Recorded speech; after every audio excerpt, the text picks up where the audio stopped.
नमस्कार दोस्तों। आज हम बात करेंगे बच्चे के मस्तिष्क के विकास से संबंधित विषयों के बारे में। आपके घर में जब बच्चा जन्म ले लेता है, जन्म के उपरांत जब 6 महीने का हो जाता है या जब माँ के गर्भ में होता है, वास्तविक जर्नी शुरू हो जाती है जैसे ही बच्चा माँ के गर्भ में आता है। तो हम बात करते हैं पहले शुरुआती दिनों की, जैसे ही बच्चा माँ के गर्भ में प्रवेश करता है। ऐसा नहीं है कि बच्चे का विकास जब बच्चा जन्म लेने के बाद हम उसकी देखरेख करते हैं। शुरुआती 6 महीने हम स्तनपान कराते हैं।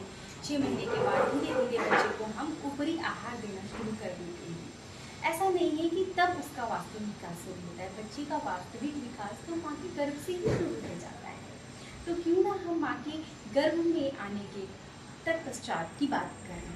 जैसे ही बच्चा माँ के गर्भ में आता है तो माँ को कुछ जरूरी चीज़ें जिनका विशेष ध्यान देना है। अगर वाकई बच्चे का मस्तिष्क का विकास करना है तो माँ को सबसे पहले खुद का ध्यान देना चाहिए। बच्चे की ब्रेन डेवलपमेंट के लिए सबसे ज़रूरी है माँ को बादाम हुआ, अखरोट हुआ, इस तरह की चीज़ें माँ सुबह खाली पेट भी ले सकती है।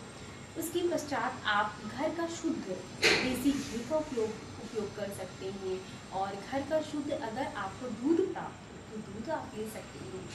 इसके उपरांत आप अगर आपके घर में मांसाहारी लोग हैं, मांस खाते हैं, नॉनवेज खाते हैं, फिर आप फिश, खास तौर पे नॉनवेज में अगर हम बात करें मस्तिष्क के विकास के लिए तो फिश का उपयोग आप कर सकते हैं। और इस तरह से बहुत सी चीज़ें, हरे पत्तेदार सब्जियों का भी सेवन आप कर सकते हैं। ये भी बच्चे की ब्रेन डेवलपमेंट के लिए बहुत ज़रूरी होता है।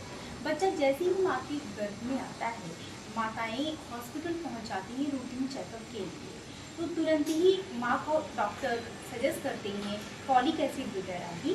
तो ये फॉलिक एसिड की टैबलेट आती है, छोटी सी टैबलेट होती है जो आपको लेनी होती है। आप पानी के साथ, गर्म पानी के साथ या दूध के साथ, किसी भी चीज़ के साथ ले सकते हैं।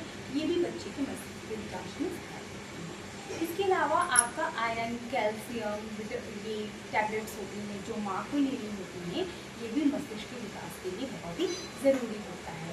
और जो सबसे इम्पॉर्टेंट होता है वो होता है एक हेल्दी एटमॉस्फेयर। जी हाँ, एक अच्छा वातावरण बहुत ज़रूरी होता है बच्चे के विकास के लिए, मस्तिष्क के विकास के लिए।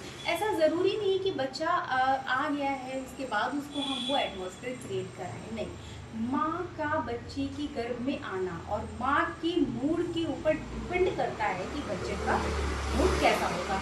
माँ अगर दुखी है तो डायरेक्टली कहीं ना कहीं बच्चे के ऊपर उसका प्रभाव पड़ता है। ये बच्चा माँ के गर्भ में है तो क्या हुआ, माँ अगर खुश है तो भी बच्चे के विकास में इसका प्रभाव पड़ेगा। इसलिए माँ को एक हेल्दी एटमॉस्फेयर देना।